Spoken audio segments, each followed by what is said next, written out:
자, 출발!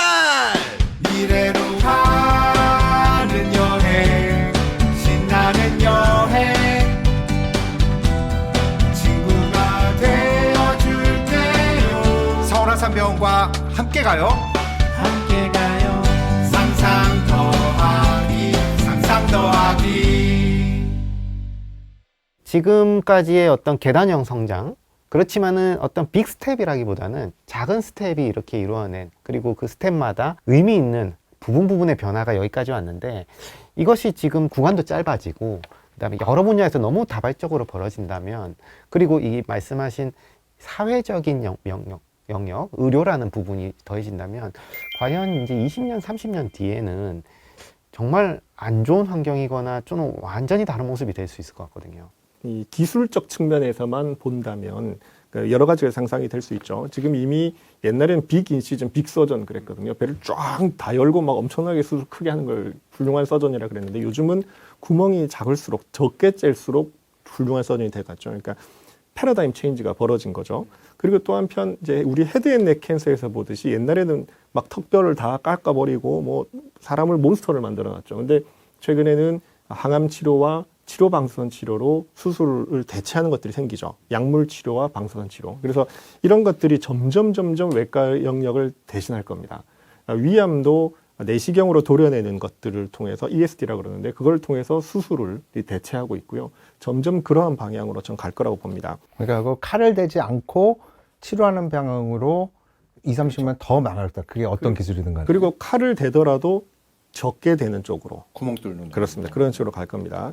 그래서 그런 세상은, 과학의 발전은 장소, 시간, 사람을 극복합니다. 예를 들면 옛날에 인슐린이 처음 발견됐을 때는 그 미국의 한 의과대학의 업무 시간에만 가서 그 전문가를 만나야만 인슐린을 주사 맞을 수 있었는데, 지금은 당뇨병 환자들 다 집에서 장소가 바뀌었고요. 시간, 내가 놓고 싶을 때 시간 맞춰서 사람, 전문가 의사가 아니라 환자 개개인이 이렇게 장소, 시간, 사람을 극복하는 테크놀로지가 나온 거죠.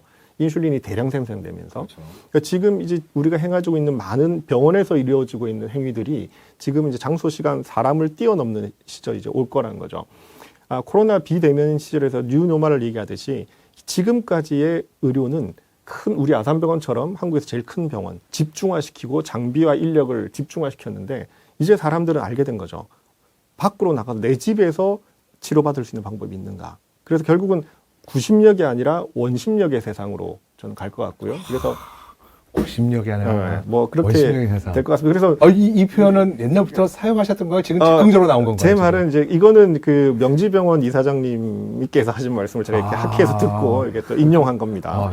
되게 있어 보였습니다. 예, 감사합니다. 그래서 인용 잘했습니다. 감사합니다. 우리 원장님, 우리 의국 선배님이십니다.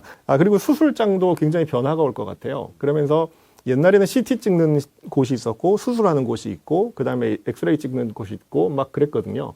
근데 그거를 이제 하이브리드 룸에서 학회하죠. 저희 병원에도 이제 시도화가 돼 있고, 그래서 수술하면서 CT 찍고 그다음에 우리가 수술하다가 이제 수많은 그 빅데이터 AI가 그 수술 장면을 내비게이션 하고 있는 거죠. 그러다가 우리가 만약에 혈관 깊은 곳을 건드리려고 그러면 삑삑삑삑 너는 지금 위험한 곳을 가고 있어라고 딱 중지시켜주고, 그런 기술이 발전이 된다면 우리가 좀 초보자도 편안하게 이제 수술을 할 수 있게 될 것 같고요. 그래서 위험 감지 기능이 있으면, 로봇에 탑재가 되면 우리가 좀 수술하다가도 위험을 감지하게 되는 거죠, 기계가. 그래서 너 그만해, 딱딱 신호를 주게 되는 거예요. 그럼 다시 우리가 인간의 도련의 모습으로 돌아가서 이걸 잘 할 수가 있죠. 저도 할 수 있겠네요.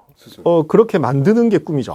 그래서 우리가 엘리시움이라는 영화를 아실 겁니다. 맷 데이먼 나오는 영화인데, 아까 블랙이 얘기했듯이 통 안에 누워 있으면 진단 치료가 다 끝나버리는 그런 기계를 갖고 있는 엘리시움. 하지만 엘리시움이라고 하는 것은 바랄라 개념이죠. 죽은 다음에 가는, 영웅들이 가는 개념. 바랄라. 그러니까 우리는 엘리시움에 가면 안 되고 현실 세상에서 살아야 됩니다. 이런 세상에서 구현하기 위해서는 이렇게 기술이 계속 발전해야 됩니다. 그리고 인공장기도 이제 생각해 볼 수 있는데, 지금 간, 콩팥, 각막, 심장, 폐 이런 것들이 이식이 활발하게 이루어져 있고 현대의학의 꽃이죠. 근데 장기가 없어요. 그러니까 뇌사자 기증이나 이런 게 부족하기 때문에 환자들은 계속 기다리는 도중에 돌아가시기도 하고 그러는데, 이게 투석처럼 콩팥기능이 망가졌지만 투석기가 돌아가서 삶을 영위시켜 줄 수 있듯이 여러 가지 기계들이 또는 테크놀로지가 발전해서 이걸 보완해 준다면 우리가 생명 연장의 꿈을 실현할 수 있는 거죠. 간도 지금 돼지 간을 이종해서 그 미국에서 뭐 2, 3일 며칠 살았다는 그 주장도 있고, 근데 이제 만약에 투석처럼 간을 돌릴 수도 있다면 좋겠다 이 생각도 해봤고요. 그다음에 폐도 우리가 휴대용 포터블 이 폐를 가지고 숨 쉴 수 있으면 참 좋겠다 생각도 했고, 이제 그런 것들이 어떻게 구현될지는 모르겠습니다. 아마 의학이 생물학이 더 발전하고 하면 나올 것 같고요. 그리고 인공심장도 역시 마찬가지고. 그런데 더 의학이 발전하면 미리 아프기 전에 차단해야겠죠. 입구 컷을 하는 겁니다. 병원에 오기 전에 입구 컷. 그래서 그 사람의 유전자 특징, 그 개체의 특징을 미리 파악해서 기존에 우리가 병원에서 보던 환자들이 아닌 그냥 얼핏 보면 건강한 이 사람들을 미리 잡는다? 하여튼 발견해서 치료를 시작하는 거죠. 마른 치료가 같네요. 네, 어찌 보면 이제 예방 활동이 강력하게 되고 그런 활동이 이제 될 것 같고요. 하지만 인공 소화기, 제가 하는 위나 이 대장 이런 것들은 인공 장기로 대체하기 상당히 어려울 거라고 하거든요. 그거 너무 물어보고 싶었어요. 네, 사실 느낌에 이렇게 움직이는 관이 있고 소화에 이렇게 뿜뿜뿜뿜 펌프지 나오고 막 이렇게 막 이렇게 으깨고 거기다가 이렇게 유산균 좀 넣어주고 하면 되지 않을까요? 근데 이제 다른 장기와는 다르게 소화기는 폐하시는 분도 아시겠지만 외계와 바로 접촉하는 부분입니다. 그래서 오염된 세균, 음식들 이런 것들이 또는 면역을 과하게 일으키는 물질들이 바로 접촉하는 부분이라서 이식하기가 상당히 어렵지 않나 그런 생각이 좀 아마 제일 나중에 만들어질 인공장기가 아닐까.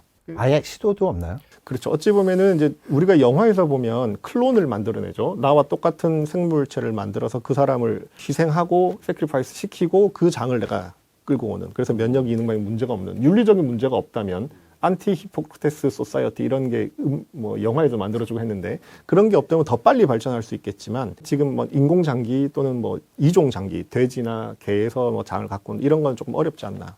있으면 좋겠죠. 떼돈을 버실 겁니다. 아니 뭐 제가 네. 근데 궁금한 게 우리 내과에서도 이제 영양 부족한 환자들 혈관으로 우리가 영양을 주는데 혈관으로 고농도의 영양을 주다 보면은 사실 이제 혈액에도 영향 끼쳐서 면역력도 떨어지고 간 수치도 오르고 그다음에 혈당도 높아지고 문제가 있는데 이제 장이 들어가는 데가 간문맥 쪽으로 영양이 들어가는 거니까 어쨌든 투석처럼 바깥에서 소화시킨 영양액을 뭔가 인체 간문맥을 통해서 자연스럽게 고농도 영양이 들어가면은 굉장히 안전할 수 있는 그런 기술이라도 중간 단계에 있을 수 있지 않을까요? 투석 같은 지금 제가 세계 최초로 생각해낸 건가요? 아닙니다. 이미 검토는 돼 있고 그다음에 그 간 세포를 갈아 넣어 가지고 뭐 그런 기능 이미 연구는 많이 돼 있고요. 아마 그 간 이식 하시는 분들은 아마 이 부분에서 아마 저보다 훨씬 많은 지식을 가지고 계실 거라고 봅니다. 네, 각막도 비슷하겠죠. 저는 그쪽 영역은 잘 모르는데 하여튼 그 이식이라고 하는 게 아마 앞으로는 계속 발전할 거라고 봅니다. 지금 이제 기술이 발전할수록 또는 이제 최소 침습이든 어쨌든 예방으로 갈수록 어떻게 보면 병원 밖에서 벌어지는 행해야 되는 의료 기술과 우리 의료 행위가 늘어날 것 같아요. 그러면 앞으로 서울한병원은 더 커져야 되나요? 작아져야 되나요? 제가 볼 때 이제 옛날에 우리 선배들이 병원은 목이 좋아야 돼 이런 말이 있었습니다. 목이 좋으면 성공한다. 근데 이제 병원 문화는 목이 좋은 건 한계에 이르를 것 같습니다. 물론 지금 우리 아산병원도 뭐 구리시, 하남시 이쪽 영역, 서울, 경기도의 동남쪽을 우리가 담당을 하고 있는데 그리고 저 신촌세브란스는 북서쪽을 담당하고 있죠. 근데 이 영역이 점점 사라질 것 같아요. KTX가 만들어져서 비즈니스 이외에 KTX를 왜 썼냐 하면 쇼핑, 의료. 근데 가장 많이 이용하는 건 의료입니다. 그리고 실제로 비행기가 더 빨라진다면 우리는 뉴욕으로 당일로 갈 수 있죠. KTX가 만들어진 다음에 대전, 대구 영역의 그 병원들이 되게 경영난을 겪고 있거든요. 왜냐하면 환자들이 다 서울로 와버리니까. 1시간이라고 하는 심리적 거리가 굉장히 짧아진 거죠. 그래서 점점 발전할 거라서 우리가 아까도 말씀드렸지만 병원이 점점 더 커지는 건 아니고 그거를 뭔가 집에서 할 수 있는 원격으로나 이런 것이 저는 발전할 수밖에 없을 거라고 봅니다. 왜냐하면 지금 환자들이 원하고 있기 때문에 항상 지금 예를 들면 스타크래프트 아까 얘기 나왔는데 스타크래프트가 아직도 유튜브에서 엄청난 조회수를 발휘하고 있거든요. 그래서 생명력이 이어지고 있어요. 하지만 이미 공식적인 게임 채널은 되지 않고 있거든요. 하지만 살아남는 이유는 뭐냐? 유저가, 그러니까 즐기는 사람이 있기 때문입니다. 그러니까 니드가 있으면 살아남거든요. 근데 환자들은 우리와는 좀 다르게 다 집에서 치료받고 싶고, 교통비만, 예를 들면 부산에 있는 분이 아산병원 와서 가시면 두 분이 교통비는 20몇만 원이고 시간만 해도 하루가 다 걸립니다. 그러니까 이거를 대체할 수 있는 뭔가가 있다면 그들은 분명히 그걸 이용할 거예요. 그리고 그 니드가 있다면 거기에 뛰어드는 투자자가 생길 거고 테크놀로지가 만들어질 겁니다. 그래서 저는 아산병원이 너무 커지는 거는 앞으로의 미래에는 맞지 않다. 그래서 만약에 더 커진다면 우리 이 서울 아산병원 청라처럼 기능의 분할이나 뭐 이런 식으로 해야 되고 분원이나 그렇게 가야 되지 않나 그런 생각이 들고요. 우리가 또 이제 원격 의료에서 보면 환자를 직접 진찰할 수 있는 게 없어지거든요. 근데 그게 텍타일 센스를 이용한 기계적인 장비를 도움을 받는다거나 그렇게 하면 텍타일 센서는 지금 촉각, 그렇죠. 만이 그런 아니라 거죠. 뭐 여러 가지 뭐 맞습니다. 따뜻하냐, 차갑냐, 뭐 그런 거 다 포함인 거죠. 그래서 이제 예를 들면 100년 전에 그 의사들이 이 의료 행위를 했던 걸 보면 굉장히 지금 생각하면 조야하죠. 아주 그냥 낮은 단계의 의료인데도 그 시대의 환자들은 의사한테 고마워할 겁니다. 고마워했습니다. 그리고 지금 우리의 환자들도 우리한테 고마워하죠. 근데 100년 후의 의사들이 우리를 보면 얼마나 한심하겠습니까? 그래서 결국 의학의 본질이라고 하는 거는 그 슬퍼하고 마음 아프고 약해진 환자들의 이 손을 따뜻한 손으로 만져주는 것, 따뜻한 손 잡아주는 것. 그게 우리의 역할이거든요. 의사들의 역할이기 때문에 그 본질을 우리가 유지한다면 어떤 테크놀로지를 만나든 간에 라포, 그러니까 환자와 의사 관계는 유지될 수 있을 것 같고 그 라포를 형성시키는 테크놀로지는 또 따로 존재할 겁니다. 메타버스 이런 게 나타날 수 있겠죠. 그래서 적어도 환자들이 그 온라인상으로 접속하게 돼서 서로게이트라는 영화를 보면 우리 아바타들이 움직이고 있죠. 아, 그렇죠. 예, 서로게이트 명작이죠. 네, 명작이죠. 그래서 거기 여주인공을 제가 되게 좋아합니다. 예. 전 남자 주인공이 기억납니다. 브루스. 예, 브루스 윌리스. 근데 그런 영화에서 보듯이 환자들이 직접 움직이지 않고 아바타가 움직인다거나 하지만 우리에게 촉각이나 감정이나 이런 걸 다 공유할 수 있는 이런 테크놀로지가 나온다면 병원 자체가 너무 커지지 않고서라도 우리는 뭔가 해결할 수 있는 방법이 있지 않을까. 메타버스면 어떤 가상의 공간 속에서 우리 움직이게 되는 거죠. 항상 역대로 생산 수단은 땅이었고 토지였습니다. 이때까지. 그래서 땅을 많이 차지하는 사람이 이기게 된 거죠. 근데 어느 순간 2차 세계대전 이후로부터는 땅을 더 먹는다고 해서 경제력의 상승, 생산력의 향상을 가져오는 한계를 이뤘다고 얘기하거든요. 그러니까 우리나라는 지금 우리나라의 아주 작은 한반도에 있지만 전 세계에서 아주 강대국이 지금 되어가고 있죠. 선진국이 되어가고 있기 때문에 이 영토의 한계, 지리적인 이점은 반드시 있지만 그거를 뛰어넘는 세상이 결국은 올 것 같다. 그러니까 병원 영역에서는, 의료 영역에서는. 그래서 그런 쪽으로 우리는 고민해야 되지 않나 그런 생각이 듭니다. 갑자기 머릿속에 아산병원, 작은 아산병원들이 여기저기 생기는 그럴 수도 있죠. 그게 공간을 차지해야 되는데 이 공간이라고 하는 거는 가상의 공간. 예를 들면 카카오, 네이버 이런 것들이 가상의 공간을 만들어내면서 그들은 신흥 부자가 됐습니다. 신흥 생산 수단이 된 거죠. 그래서 앞으로 이 가상의 공간은 누가 먹냐에 따라서 이 세상은 달라지고 우주가 달라질 거고 뭐 그렇게 저는 갈 거라고 보고요. 네, 오늘 이제 지금까지는 이제 유문원 교수님 모시고 우리 과거의 의료의 발달을 토대로 미래의 의료가 어떻게 바뀌어갈지 이제 말씀 좀 들어봤습니다. 아마 저기 패러다임 바뀌는 것을 굉장히 구체적으로 말씀해 주셔서 되게 좀 가슴에 팍팍 꽂히는 시간이었고 환자분 한번 모셔야겠다는 생각도 드는 시간이었습니다. 유문원 교수님부터 과거 얘기부터 미래까지 다 들으니까 정말 이런 상상이 더 풍성해지는 것 같고요. 정말 좋은 질문을 던지는 게 중요하겠다 이런 생각 다시 한번 하게 됐습니다. 우리 유문원 교수님 오늘 마무리 인사 해주시죠. 예, 이 팀이 블랙핑크라고 들었습니다.